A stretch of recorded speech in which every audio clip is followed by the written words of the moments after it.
Hello, dear children of class 6, and welcome to yet another online class of general knowledge. Dear children, today we are going to do the 15th lesson in your GK book, Positions in a Cricket Field. Now, this is something which should be of utmost importance to you as well as entertainment, right? Because when it comes to cricket, our country is crazy, right? And when I say crazy, I mean in the best of ways. You see, in our country, hockey might be the national festival, but cricket is a religion. Cricket is a religion. Like you all know, very soon IPL is going to start, right? Along with that, in our own Jaigaon, JPL is also going to start. So you see, with the cricket season looming in, everybody needs to learn all that they can about this game, especially those who are not initiated in this. And I am doubtful that there is hardly anybody who doesn't knows about this game. But still, cricket is an outdoor game played in a pitch, okay, played in a pitch of 22 yards. The length of the pitch is 22 yards. Now, in that 22 yards, there are three wickets, two sets of three wickets, positioned on both sides, the batting side as well as the bowling side, right? And this is the game played with a bat and ball. Now, dear children, in cricket, you see, when the batsman is on the field and the bowler is on the field, right? There are other players also from the bowling position, okay, from the bowling team, who are spread all over the field. Their work in particular is to stop the ball from going far, catch it mid-air if possible, right, and prevent any run attempts by the batsman and his runner. Batting team, they stay in the pavilion, but the bowling team, the team which chooses to bowl or field, they spread all over the field, right? But they don't spread randomly. You see, dear children, for every person standing there in a cricket, there is a term. Okay, it means there are terms, there are words for fielding positions. So today we will be learning about few of those fielding positions.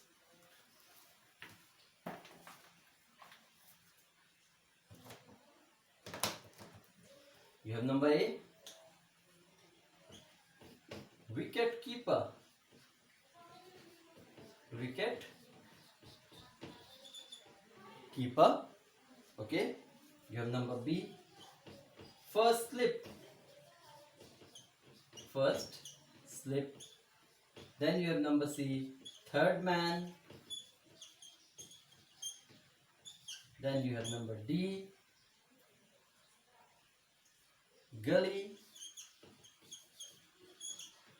Then you have number E, point.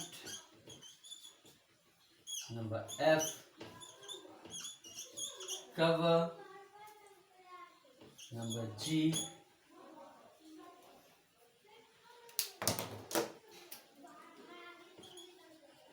mid off.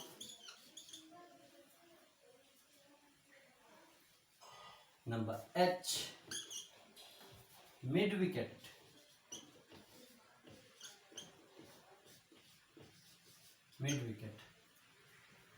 Okay, there are a few more, but we will get to them later. Now see, position, these are few of the positions taken by could be the batting team, could be the bowling team, but these are the positions taken by people on the cricket field. You have wicket keeper, you know very well wicket keeper, the person who stands behind the wicket. In fact, our previous team captain Mahendra Singh Dhoni was himself an accomplished wicket keeper, right? Then you have first slip, then you have third man, you have gully, Gully, gully. Then you have point, then you have cover. Like I told you, these are all the positions on the cricket field. Then you have mid off. You see, there is the offside and onside on the cricket field, especially near the batting position. So there is a mid off, and then you have a mid wicket. Mid word refers to middle. Mid word refers to middle. So mid wicket means in between the wickets, not in the yard but outside the yard, but between the wickets. Then you have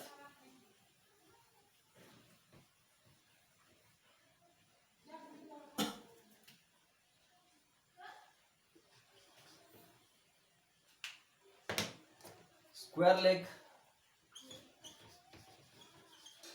square leg. Then you have fine leg,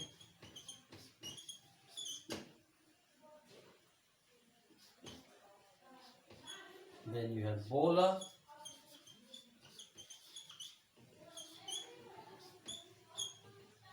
then you have batsman,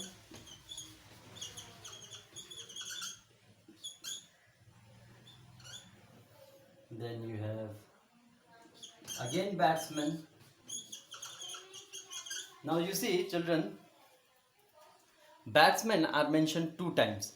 That's because batsman comes in pair of 2. One is a striker and one is a non-striker. Non-striker in common language refers to runner. Non-striker in common language refers to runner. You know very well that in cricket a run is considered when the striker, he faces the ball, he connects his bat with the ball, sends it in a certain direction, and then successfully exchanges places with the runner before the ball reaches the fielder near the wicket. If he fails to do so, if the ball hits the wicket while he is in the middle of the yard, or if the fielder catches the ball, the fielder who is near the wicket catches the ball and stumps out the wicket before the player can reach his position, he is considered out. So position of both of them is very important. You see, striker is the person, like I told you earlier, who faces the ball. Okay, he comes forward, he stays in his position, he faces the ball, he makes sure that when the correct ball comes in, like if there is a wide ball, he's going to avoid it, right? But if it's the right ball, then he has to connect it with a bat, send it in the direction of his choice, so that he can either score a boundary, that is 4 runs or 6 runs. I don't think I'll have to tell you that if the ball goes rolling under and crosses the boundary, then it's a 4. But if the ball flies over the boundary without touching the ground, then it's a 6. So either he tries to score that, or at most he will try to send it as far as possible so he can quickly run, exchange positions with the runner as many times as possible. It's not like he has to run only once. Okay, depending on where the ball has gone, he can run 1 time, 2 time, correct? So he has to exchange position, and the more number of time he exchanges position successfully, that many single runs he scores. So presence of both of them is very important. And in the same way, on the bowler side, the bowler's position is very important. It's the bowler who has to make sure that the ball connects with the wicket instead of the bat, and the person is sent to pavilion. The quicker he can send more and more people to the pavilion, the quicker the match ends. If they are chasing the run, they win it. If they are not chasing the run, then they find a desired target which they can chase easily when their batting turn turns up. So correct bowlers are very important. Now who goes to bowl? The bowling positions are either already decided, but sometimes right in the middle the captain can make changes. Captain can make changes depending on who has come to bat.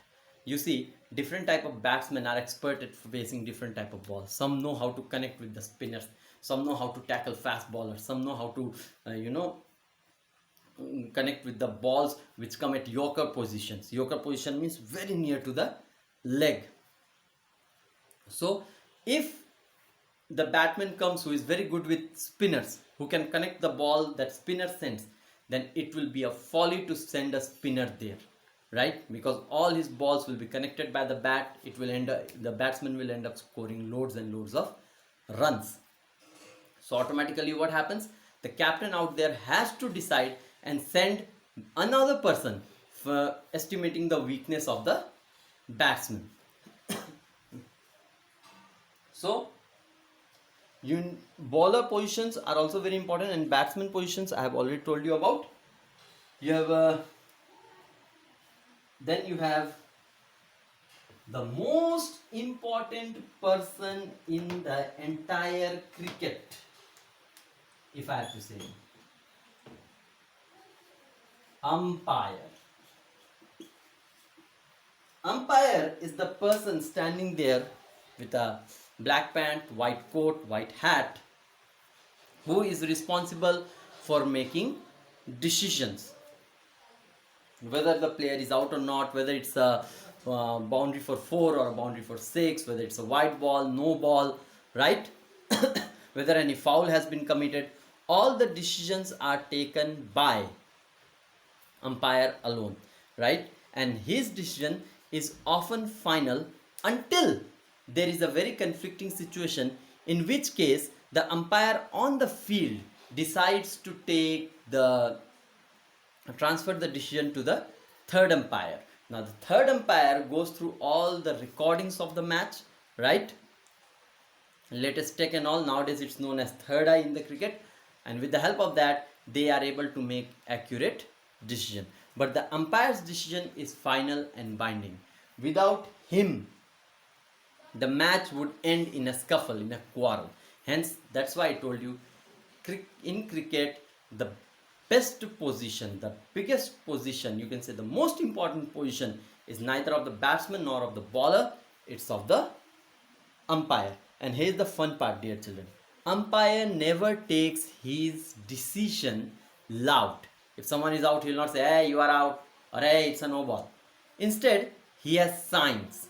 He has signs. Now, I am not very proficient with all the signs, but you people must be.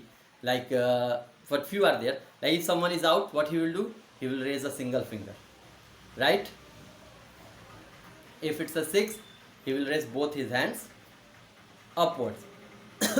Same way, for all the different type of activities going on in the field, and for all the different decisions that he has to take, the umpire has different signals, body signals, and his body signals decide whether the player on the field is eligible or not.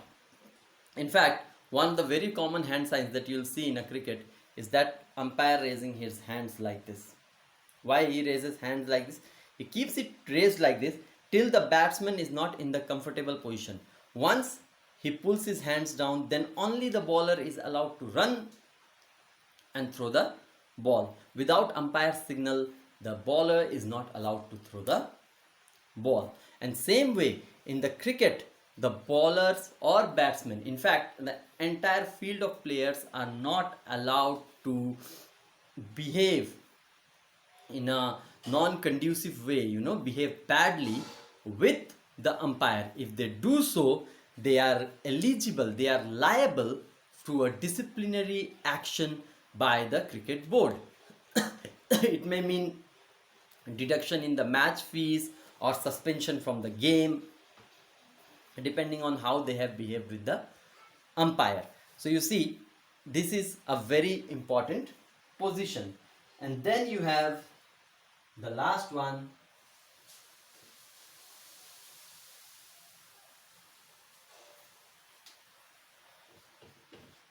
square leg umpire. Square leg umpire. Square leg umpire is also the umpiring position on the field along with one of the umpire. You see, there are two umpires. One umpire, he stands on the square leg side, and one umpire stands near the bowling wicket. Both have the same work to do, take correct decisions on the field. So dear children, these were few of the bowling positions. Your work, dear children, is to learn, note them down in the notebook, learn them, and I'll provide you the clip of the page. You'll have to, there is a quiz time here. you see there is this quiz time with different umpiring positions. You will have to draw them in your notebook and write what these umpiring signals stand for. Alright, please do your work. Thank you very much. Stay safe. And class 6 children, before I end this video, I like to tell you, please, those who have dues, clear them up. Alright, thank you.